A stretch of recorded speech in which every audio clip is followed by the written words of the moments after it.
So, good morning and welcome. This is another, what I said, exciting morning. But for me, the suttas are very enlivening. So, brings me joy. So to this morning, we're gonna look into again the Dantabhumi Sutta, which is called the level of the tamed, or the grade of the tamed, and also right view.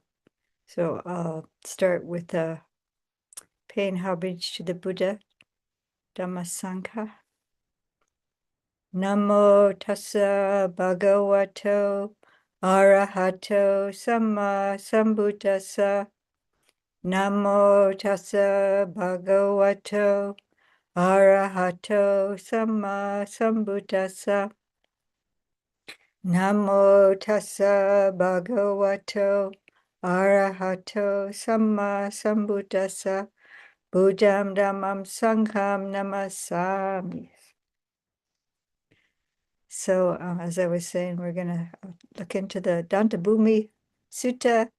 We're going to review right view. This is a Majjhima Nikaya 9, and there's actually 16 ways that we can understand right view in that sutta. So if you want to look into that sutta, it's really it goes into dependent origination and nutriment, and there's and then the Four Noble Truths. So, but we're just going to look at the first again review, and I'm going to put this on share screen and find it. See if it's open first. Okay. Share it.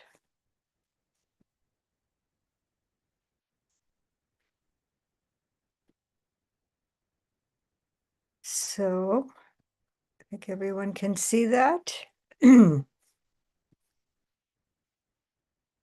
Welcome, Anne. So, I'm calling it foundational right view. And the foundation starts when we understand the akusala, which is the unwholesome, which is unbeneficial actions, unskillful deeds, unwholesome in general, the unwholesome. And then you see na as a negation for kusala, and kusala is healthy, beneficial, useful, good, wholesome, karmically profitable. This is karmically. I think this is the Sanskrit, and kama is the Pali for action. So our deeds, our actions. And then what we think of karma, like the result of our action, this is a fruition of the action, is the vipaka. But so there is to believe, to know, to see clearly, there is results from our actions. And when we act unskillfully and harmfully, it's a cause of unhappiness for ourselves and others. It's a cause.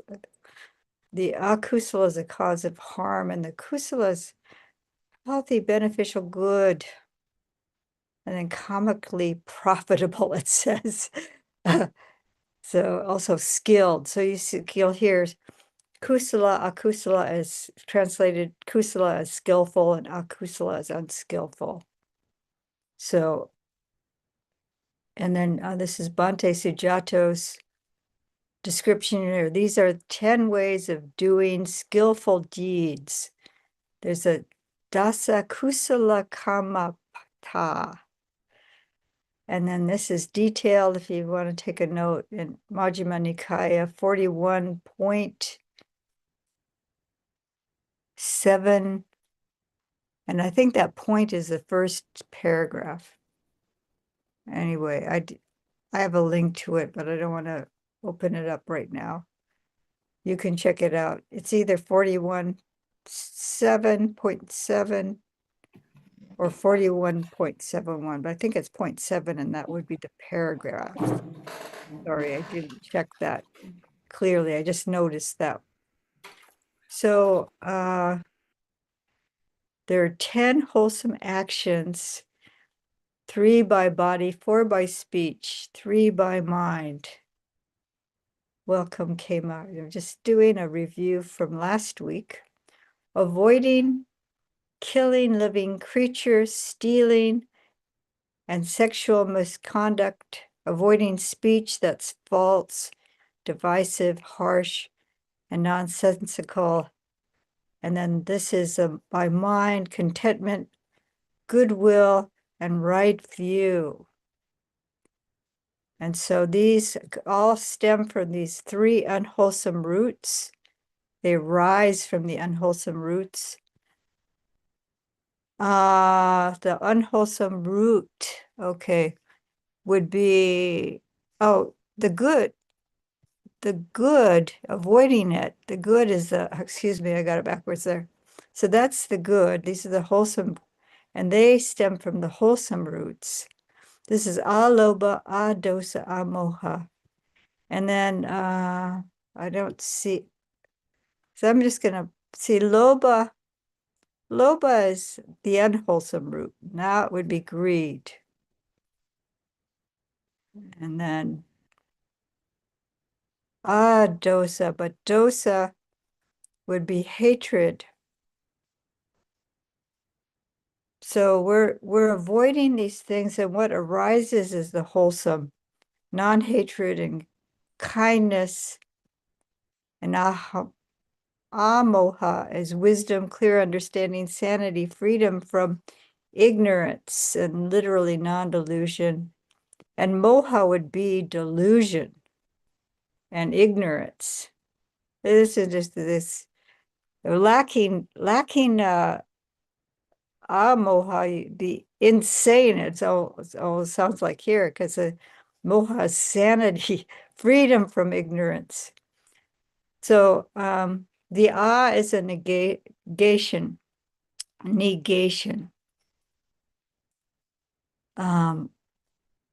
But we can think of it in a proactive way. So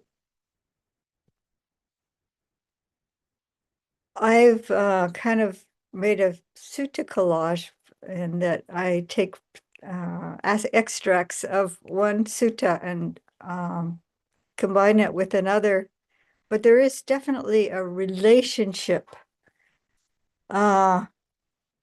So Danta has to do with taming or training, and Bhumi is a level, there's even like the levels of the heavenly realms and higher and lower realms, but this is a realm of training or taming. And whether the Bhante Bodhi says, great of the tamed, and this is like if you have, are you well-trained or poorly trained? So you get an A if you're really well-trained, and an F if you just completely fail. So as you remember the last week, those who were here last week, there was that whole encounter with a Prince Jayasena who approached a novice, and he demanded that the novice teach him about ekagata, the one-pointedness of mind. And the novice said, "Oh, I can't do that. I'm not qualified." And he said, "Well, teach me the way you were trained, what you're, and so they have this conversation back and forth, and finally the novice relents and then tells him, and then the prince says, "That can't be possible. That's impossible.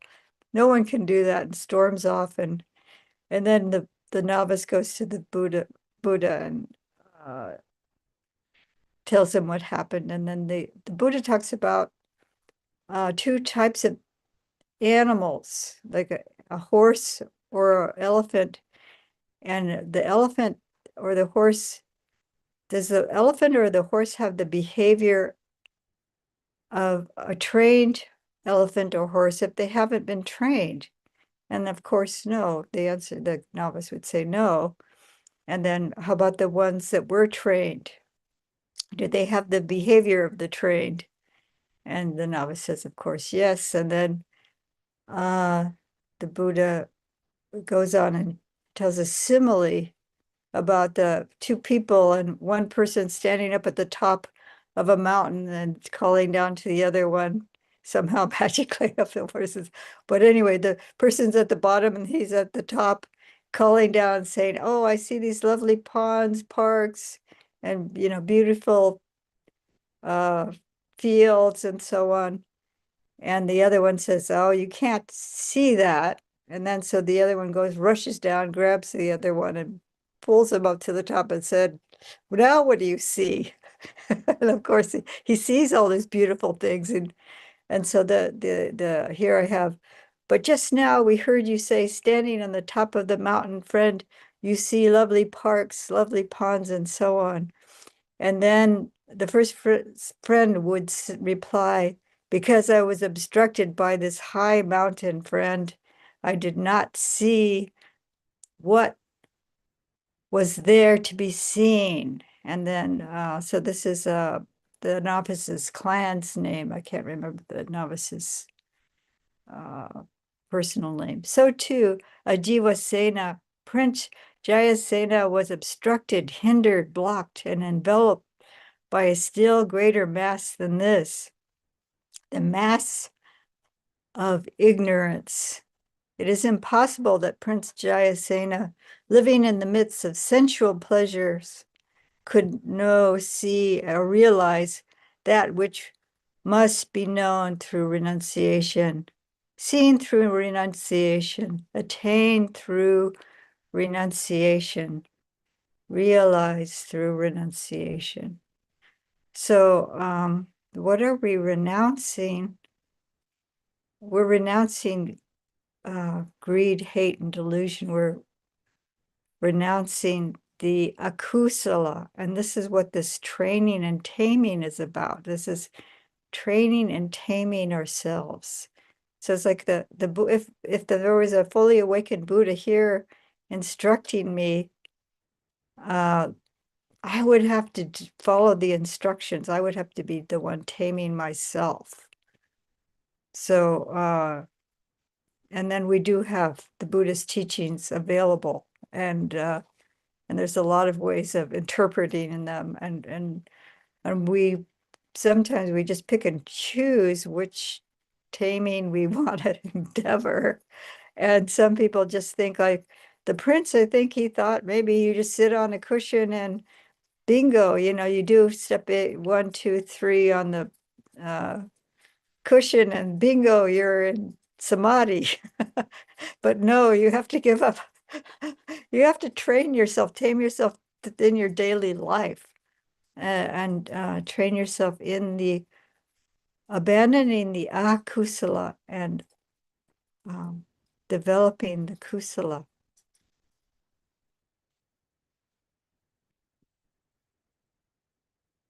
So I had pulled in also from a couple of weeks ago. This is really a summary of this training.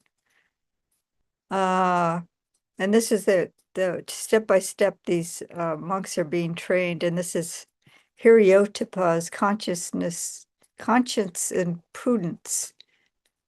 We have conscience and prudence. Our bodily, verbal, and mental behavior is pure. Our livelihood is pure.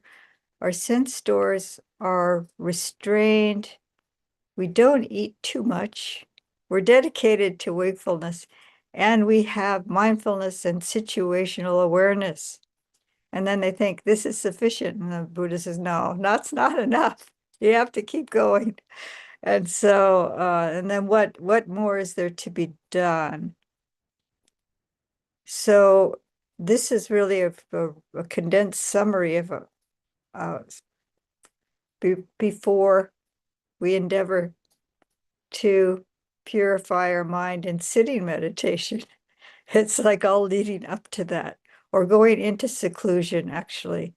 And so they probably did get training and meditation, but to really um, um, apply themselves fully, like to go on retreat, we have to be training and taming ourselves in this way.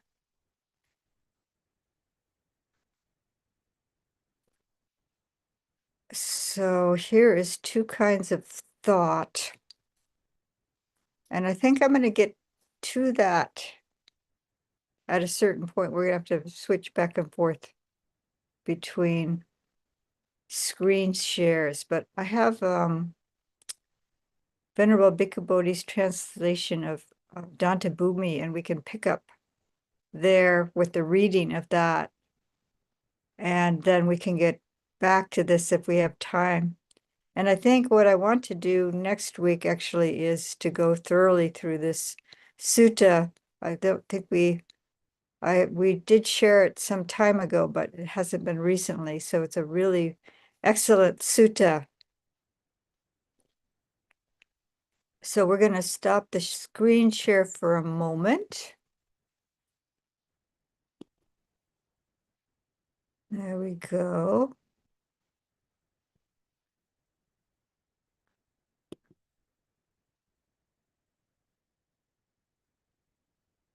So is everybody okay so far? Any questions or comments that you'd like to, any brief thing that you'd like to say? Just a sentence or two.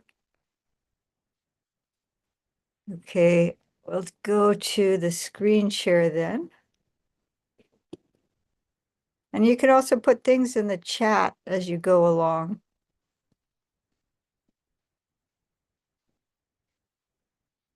Okay. So this one, this is Venerable Bhikkhu Bodhi's translation. And the Karuna Buddhist Vihara gave this electronic copy as a gift of the Wisdom Publications. The translation Buddha of the Nikayas, the full Nikayas. So it's a wonderful gift. Just wanted to mention. So here we have the reading starting from where we left off. And this is the training of an elephant. So this is to think about in the Tibetan tradition. They talk about taming and training the elephant is taming and training the mind. There's a nine stages of calm abiding. And it's like, first you start out with this wild elephant that you're chasing, and this is your mind. So think of it, this is the mind, and they're training an elephant for battle. So when I first read it too, it's like, oh, this poor elephant. But just think of it, this is how we're endeavoring, we want to tame and train ourselves. So but there's still this rebellion that goes on. I think anyone who's been meditating long enough knows that still the mind rebels. So so this is the simile that the Buddha is speaking about, training and taming ourselves through body, speech, and mind. Suppose a Jivasena, a head-anointed noble king, addressed his elephant woodsman thus: "Good elephant woodsman, mount the king's elephant, enter the elephant wood, and when you see a forest elephant, bind him by the neck to the king's elephant." That sounds pretty easy, doesn't it? I don't know how easy that would be. Having replied, "Yes, sir," the elephant woodsman mounts the king's elephant, enters the elephant wood, and when he sees a forest elephant, he binds him by the neck to the king's elephant. So he captures the elephant, the wild elephant. The king's elephant leads him out into the open. This is in this way, that forest elephant comes out into the open. For the forest elephant clings to the elephant wood.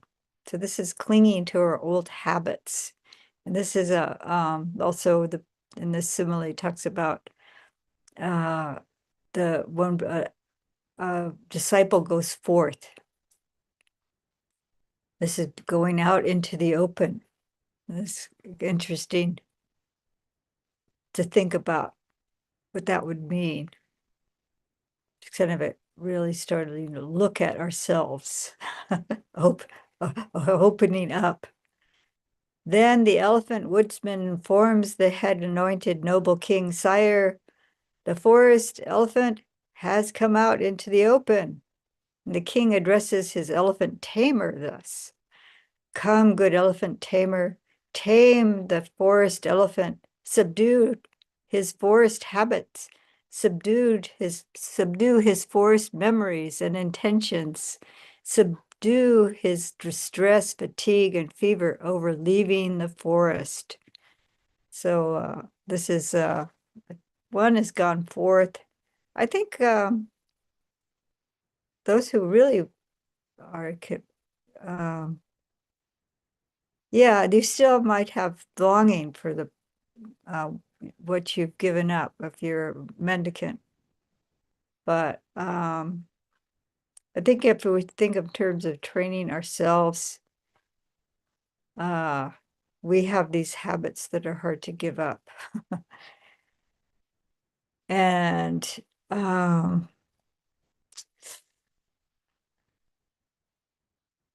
so then get him to take delight in the town, inculcate him in habits congenial to human beings. So I thought about this sentence too, and it's like kind of we're creatures of habit, and we seek creature comforts. And so to be, what does it mean to be really human? How are we different from the animals? When we're acting, do we, if we're just acting out of greed, hate, and delusion, we just don't have any restraint, then it really is more like being an animal. Having replied, "Yes, sir," the elephant tamer plants a large post in the earth and binds the forest elephant to a large post in the earth. Oh, and excuse me, I can't move it that way. Having replied, "Yes, sir," the elephant tamer plants a large post in the earth, binds the forest elephant to it by the neck in order to subdue his forest habits and to inculcate him in habits congenial to human beings. So they talk about this in the later in the sutta, what that means, but it's a mindfulness training here. Then the elephant tamer addresses the elephant with words that are gentle, pleasing to the ear, and lovable as they go to the heart, are courteous, desired by many, agreeable to many. When the forest elephant is addressed by such words, he listens, gives ear, exerts his mind to understand. The elephant tamer next rewards him with grass, fodder, and water. And when the forest elephant accepts the grass, fodder, and water from him, the elephant tamer knows, now the king's elephant will live. So this is actually the mindfulness is the post. It'll talk about that later. And you heard the simile of animals tied to a post, and they pull against the post, and eventually they settle down. So this is how the mindfulness helps us. It's a little bit of a restraint for us not to go too far but we're still pulling against that post for a while. And the words that are gentle, pleasing to the ear, lovable, go to the heart, courteous, desired by many. This is a Dhamma, the Dhamma. And then also the words of metta, loving kindness. And it's a training for ourselves internally to be kind, have develop kind speech. So they listen, give ear, and exert the mind to understand. And so this is what we need to do with the Dhamma when it's being taught or when we're reading, to really exert our minds to understand, really pay attention. And the elephant tamer next rewards him with grass fodder and water. So this is really our nutriment. Ayya Niyataka talks about a drop of Dhamma. Like if we have a little bit of a Dhamma in the morning, we'll do a reading, and that's our drop, like a little drop of honey or something like that. It nourishes us. And then the forest elephant accepts the grass fodder. So this is really taking the teaching to heart, I believe. This is some of this is my interpretation, some of it's what I've heard other people speak about this sutta.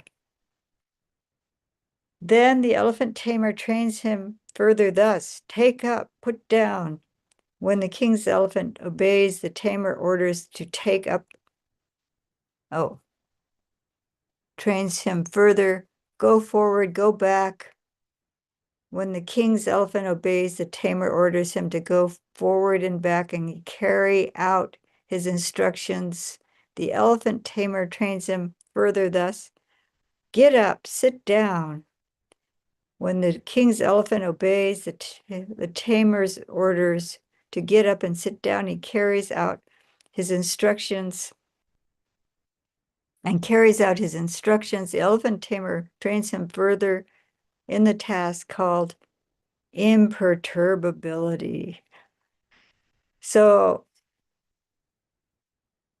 all this putting up, this is mindfulness this is the sati sampajanya, and we're like mindful of all our actions and going back and forth. It could be the walking meditation. I've heard in the agamas, they're really detailed about what all this means. I couldn't find the actual, but I've heard it, other people talk about this. So this imperturbability, if you start to think about this, is our mind, and this has contacted all the senses.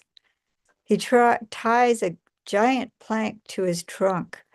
A man with a lance in his hand sits on his neck. Men with lances in their hands surround him on all sides. The elephant tamer himself stands in front of him holding a long lance pole. When the elephant is being trained in the task of imperturbability, he does not move his forelegs or his hind legs. He does not move his forequarters or hindquarters. He does not move his head, ears, tusk, tail, trunk. The king's elephant is able to endure blows from spears, blows from swords, blows from arrows, blows from other, I'm going to switch the page here. There we go.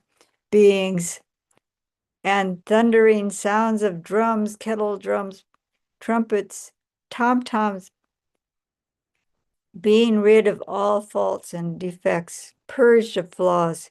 He is worthy of the king, in the king's service, considered one of the factors of a king.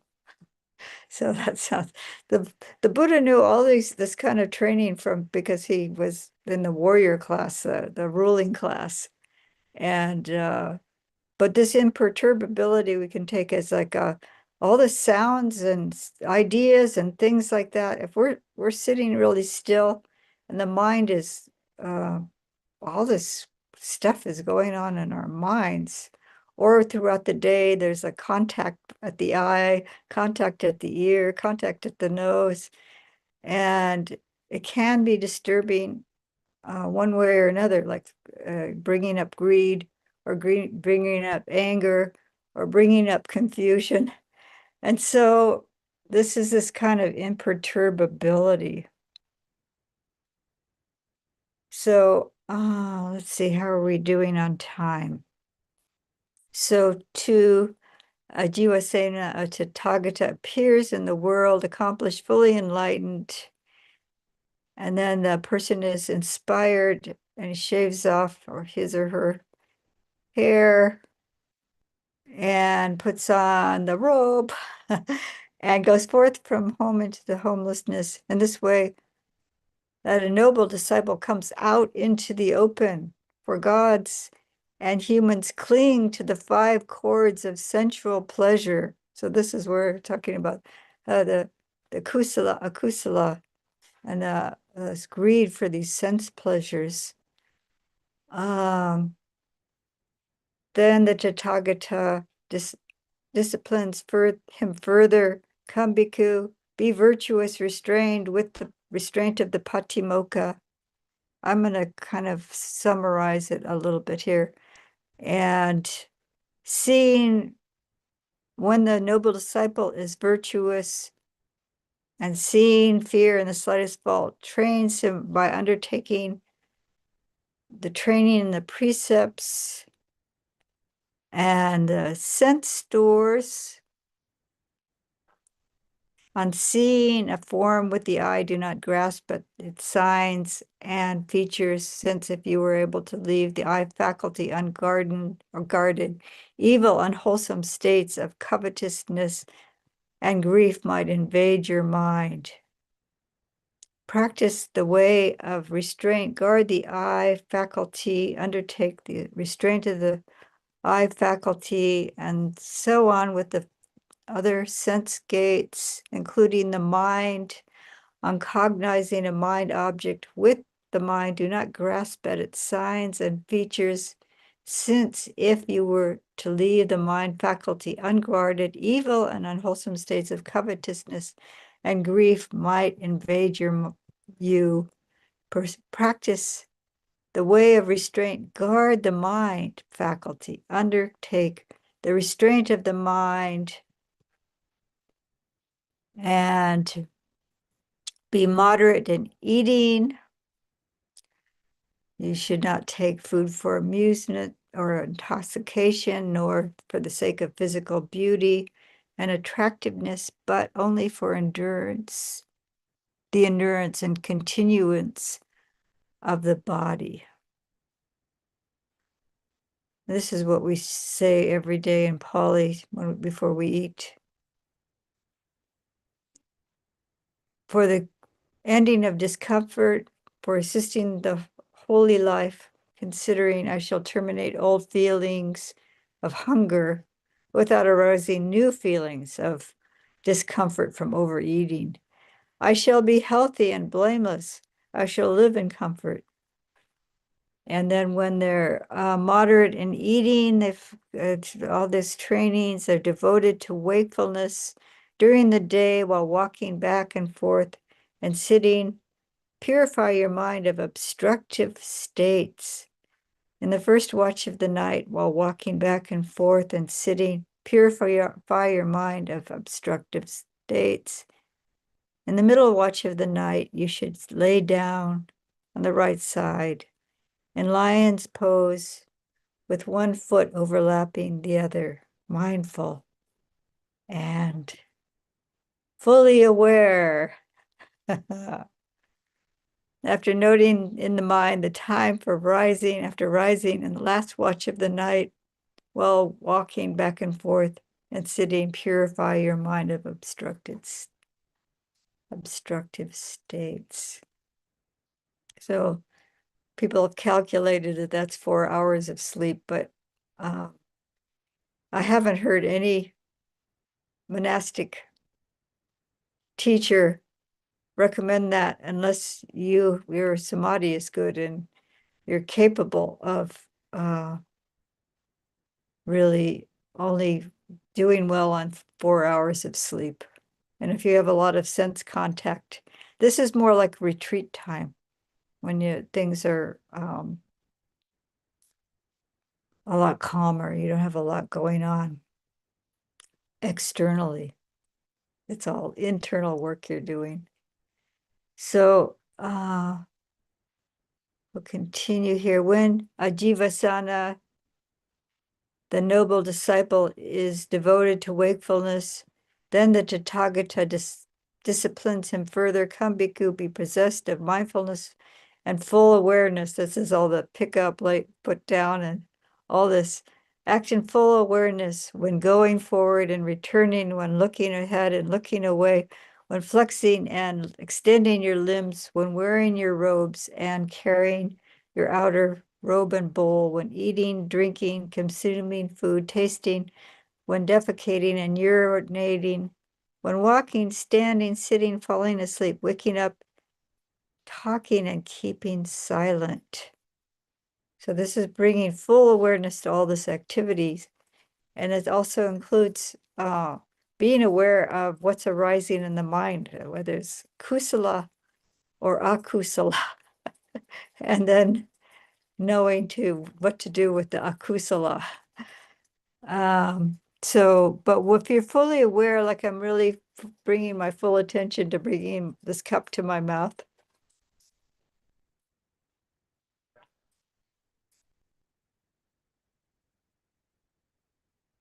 So if I have my full awareness in what I'm doing, then my mind isn't going to stray off into distraction or greed.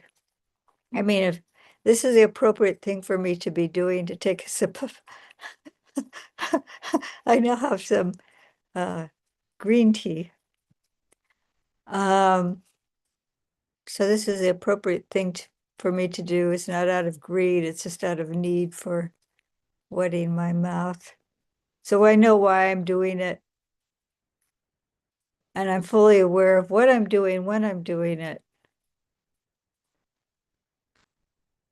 So when the noble disciple possesses mindfulness and full awareness, then the Tathagata disciplines him further.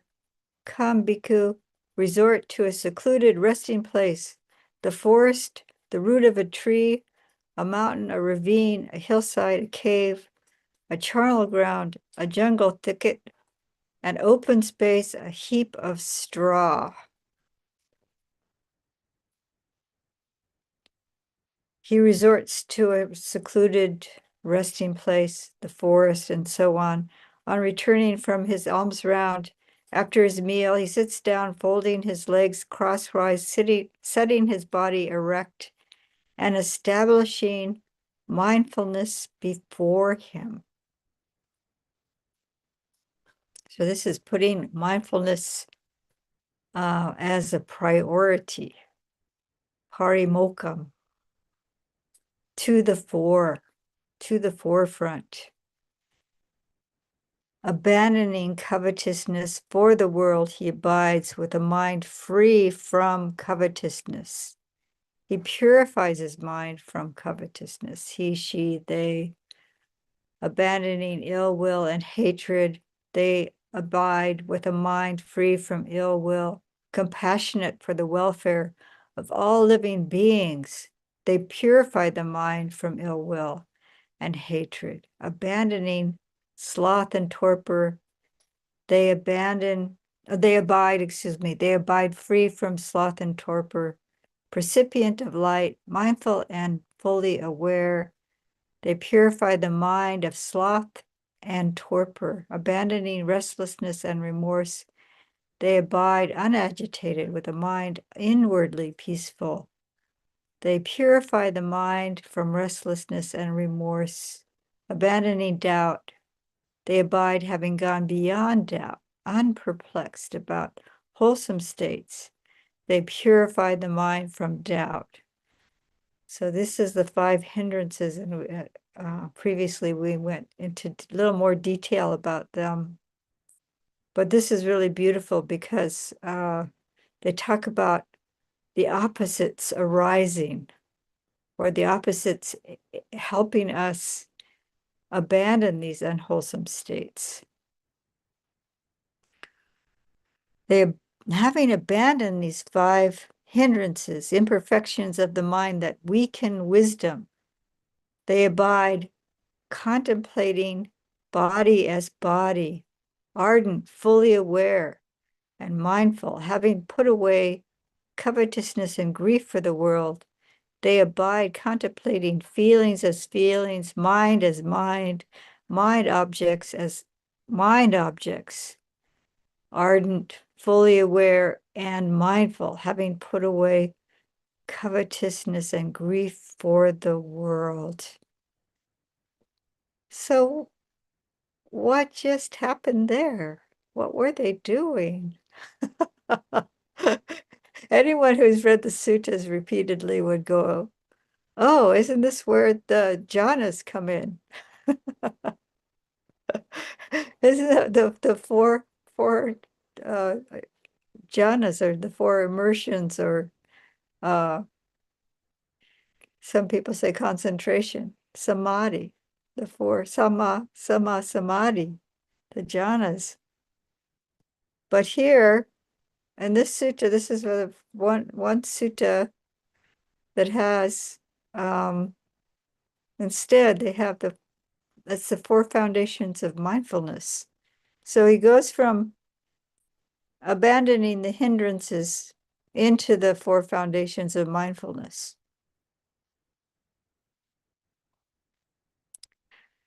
Just as a jivasana, the elephant tamer, plants a large post in the earth and binds the forest elephant to it by the neck in order to subdue his forest habits and to inculcate in him habits congenial to human beings, so these 4 foundations of mindfulness are bindings for the mind of the noble disciple in order to subdue his habits based on, gonna flip it quickly, household life, to subdue his memories and intentions based on household life, to subdue his distress, fatigue, and fever based on household life, and in order that he may attain the true way and realize nibbana. So this doesn't mean that people that are still living at home, they haven't gone forth into monastic life, can't practice the satipatthana, or they'll want to suddenly, they might want to shave their head and put on robes if they practice deeply enough the satipatthana. But I think this is a worldly aims. I don't know, there's probably other translations. I'm sorry I didn't get do the whole comparative thing this time with this section, but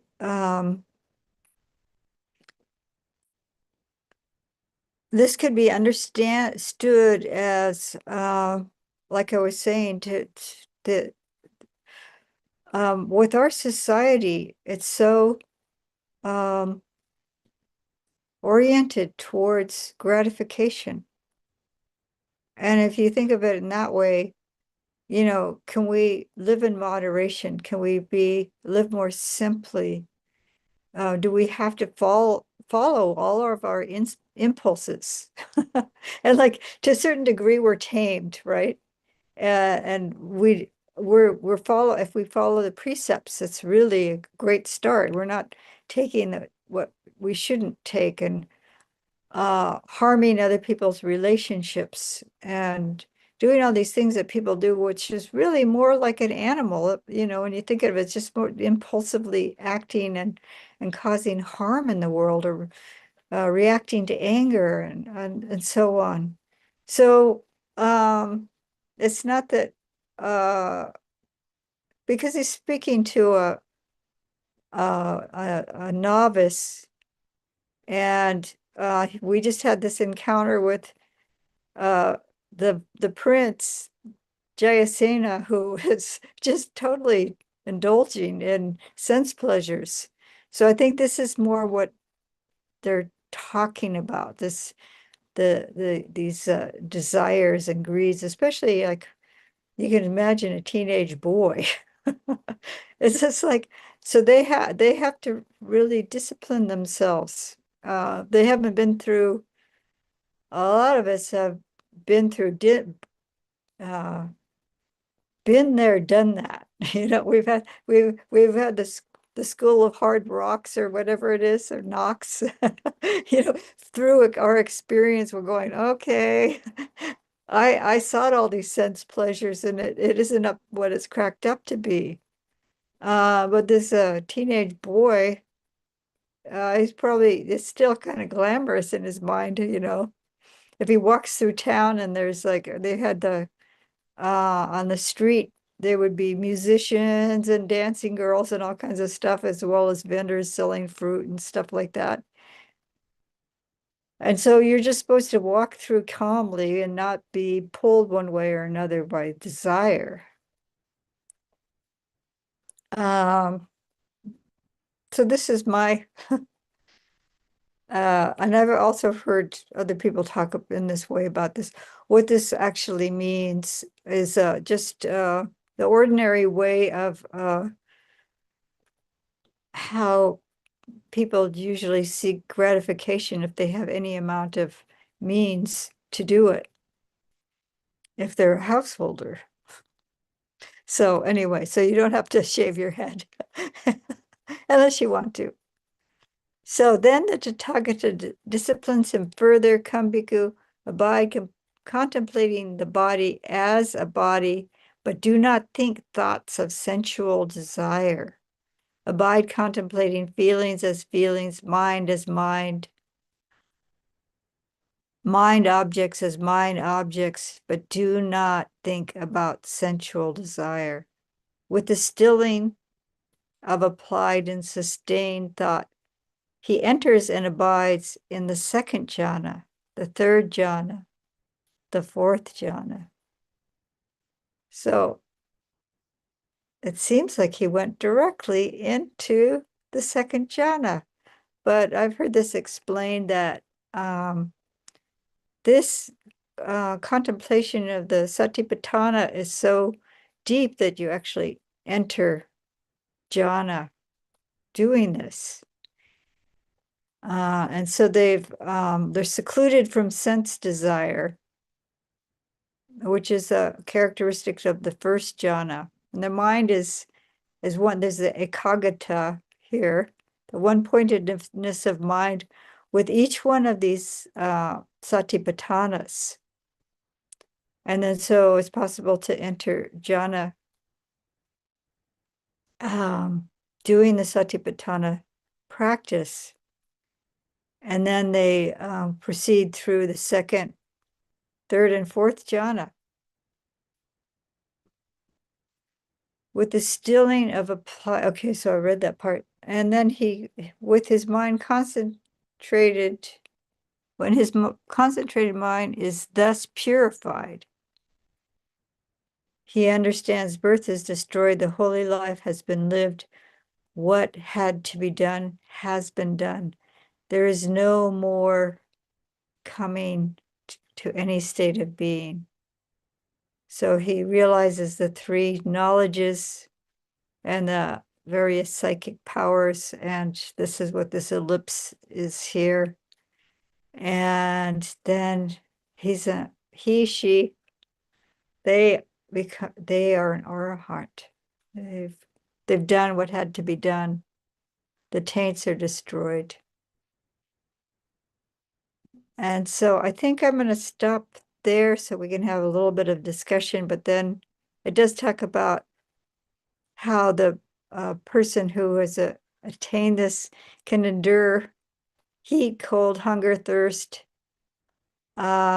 endure ill-spoken words, and so on. They're completely unperturbable, and they're being rid of all lust, hate, and delusion, purged of flaws.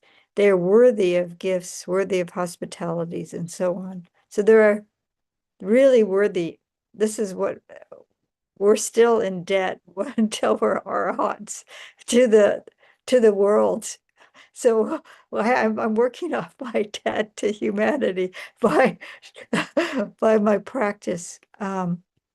So then they talks about the level of the tamed here. So they're reckoned as tamed or untamed, whether they've attained arhatship. That's for the king's elephant. If they die untamed, they're they're considered an untamed animal at death. But we don't have to go through those details. You can look at the sutta yourself. Hopefully you either have a hardbound copy or you can look online. So I'm going to go back. I'm going to stop the screen share and then I can open it up. Maybe I'll see if I can switch. Oh, there, it does. So I wanted to bring in this just briefly before I stop the screen share. There's two kinds of thought. Whatever a person frequently thinks of and ponders upon, that becomes the inclination of the mind. If they frequently think and ponder upon thoughts of renunciation, they have abandoned the thought of sensual desire to cultivate the thought of renunciation, and then the mind inclines to thoughts of renunciation. If they frequently think and ponder upon thoughts of non-ill will, so this is what the person, when they went and they were abandoning the hindrances and they were abandoning the hindrances and cultivating the wholesome qualities.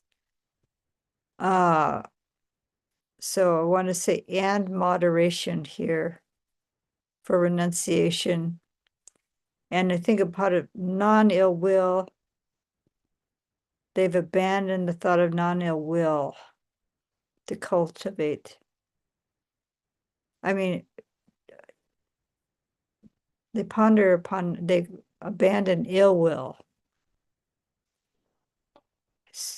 And then, and then if they frequently ponder thoughts of non-cruelty, they have abandoned the thought of cruelty and cultivate the thought of non-cruelty.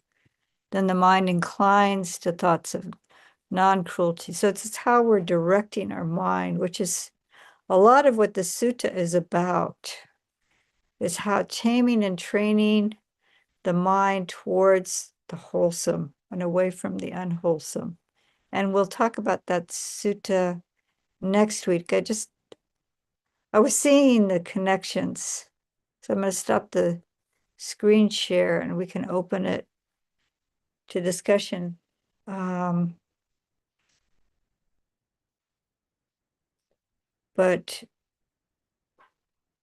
this is a big sutta, and I could take weeks talking about it, looking at it, studying it. And I encourage you to look on it on your own.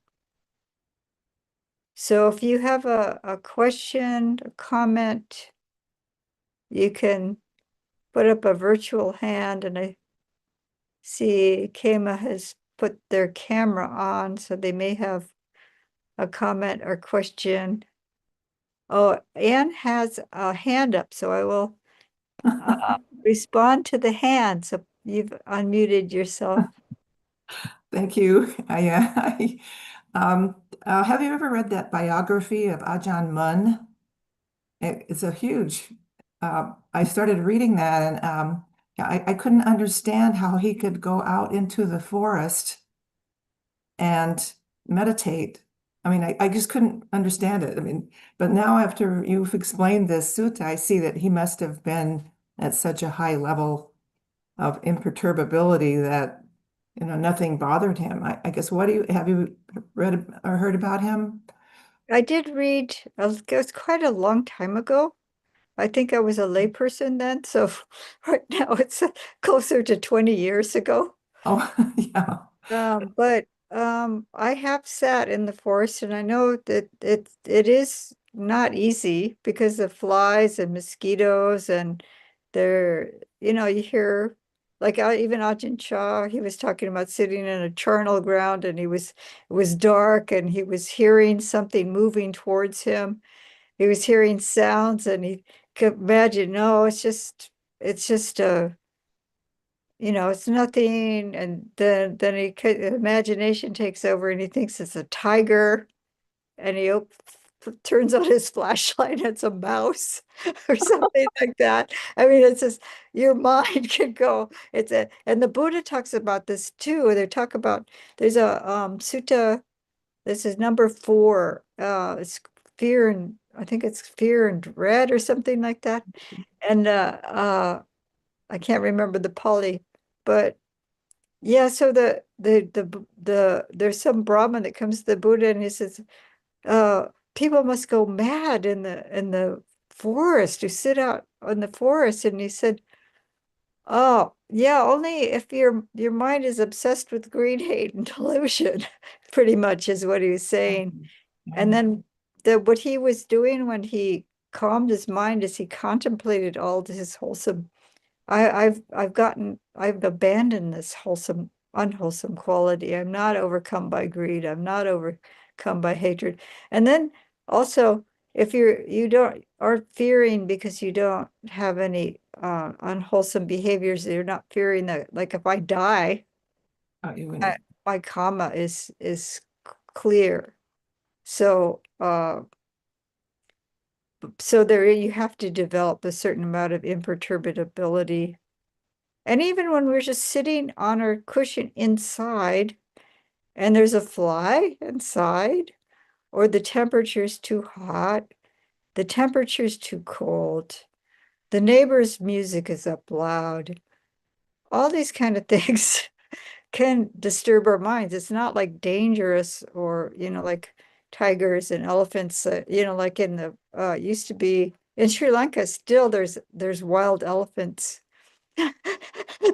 There was some land that was the the bhikkhunis were being offered this land, and these men were showing them around, and they had swords like in a scabbard or something. They had the swords with them, and they said, "Why do you have swords?"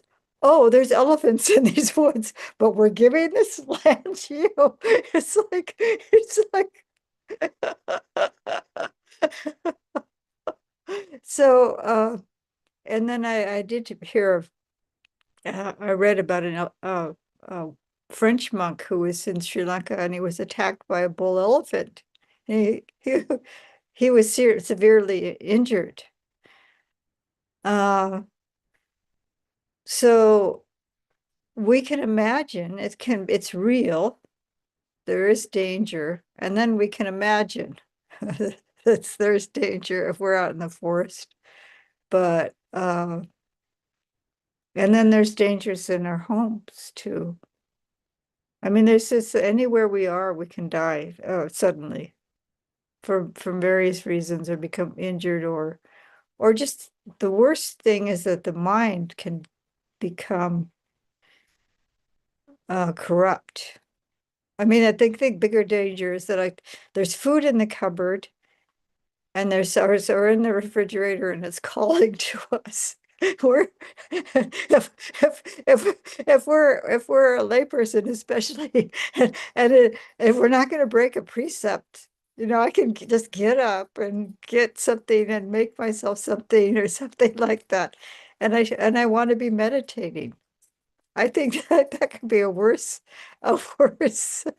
danger Yeah, than elephants and tigers and yeah, uh, drive you crazy. You mentally thinking about it. Food in the refrigerator will just make you nuts. or for me, it's like, oh, I wouldn't break a precept if I had a cup of tea. And I'm like, I'm kind of thirsty. Should I get up now? Anyway, Thank you so much. That was very interesting. yeah, so there does take to be out in the forest, it does take a certain amount of imperturbability, but there are dangers in the home too. Right. Yeah. Thank Yeah, you. you're welcome. Susan, did you have something you wanted to say? How was that sutta for people anyway? Have you heard have you seen that sutta before? Oh, yes, yes, but I loved your explanation of it. Um, Yeah, I think I'm really encouraging everyone to read because and then to read it again and again and to see also that the satipatthana, the mind can be uh, rid of the unwholesome qualities, rid of the hindrances, and then applied either to entering the jhanas or to the satipatthana. This is what the sutta is indicating, and this is indicating that insight practice can come first, although it's also showing that the satipatthana is samatha as well, because the person is directly entering samadhi, samadhi into jhana from the satipatthana. So it's either one or the other in tandem. Either insight can precede samadhi, or samadhi can precede vipassana. So they're worked together, and it almost sounds like these in this sutta they're worked together. The investigating of the body, the investigation of feelings, the investigation of the mind, the mental states, and then of the dhammas, of the phenomena or mind objects, or let's see,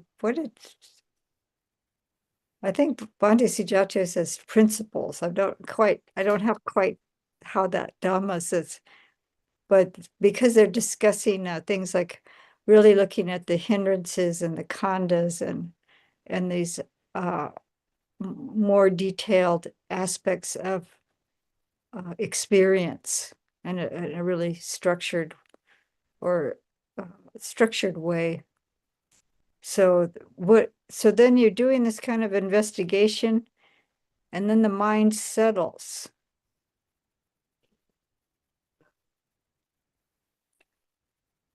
And then the mind settles, and then it becomes even more purified.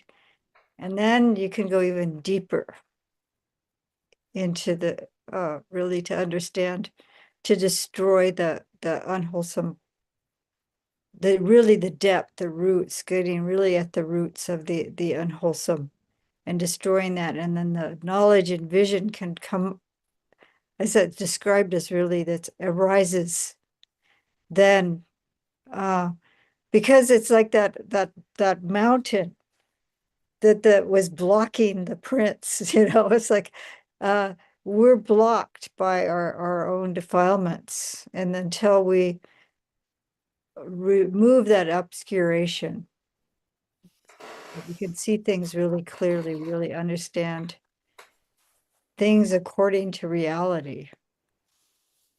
It's a yatha bhuta jnana dasanam, seeing things clearly as they truly are, clear understanding.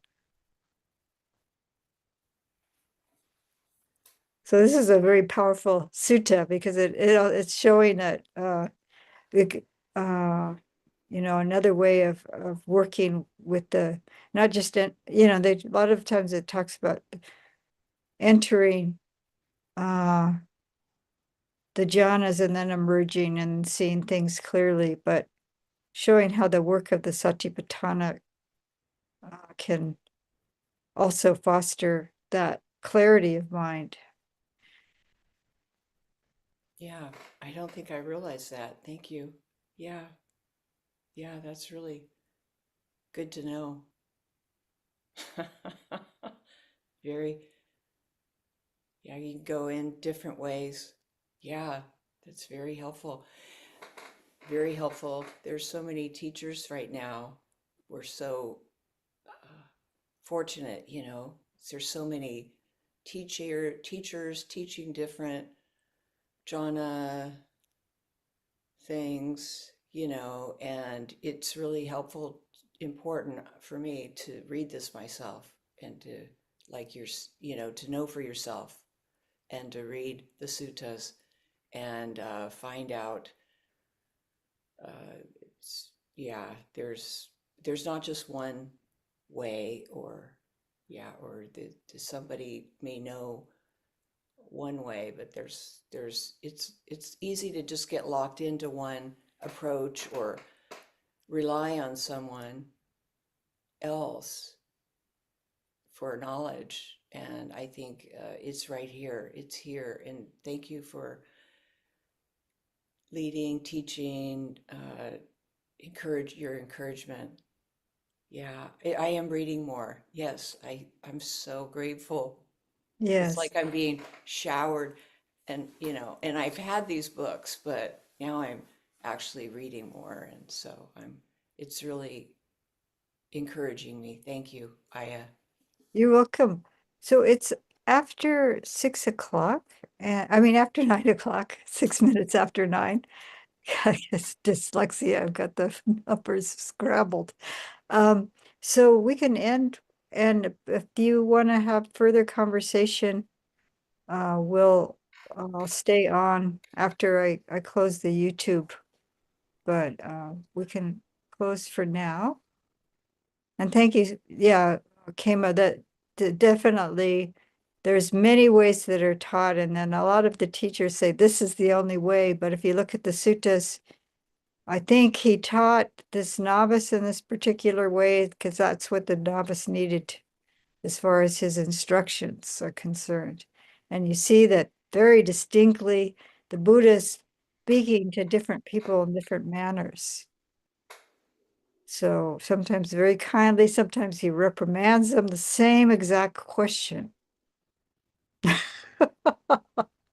So we'll pay respects now, and then I'll close, and we can continue discussion, those who are here live.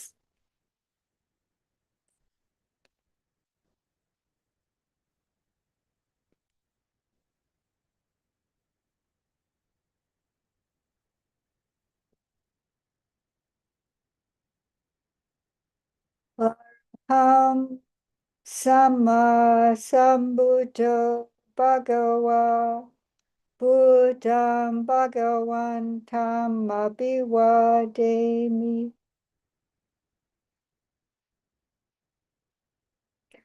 Swakato Bhagavata Dhammo Dhammam Namasami. Supatipanno Bhagavato Sawaka Sangho Sangham Namami.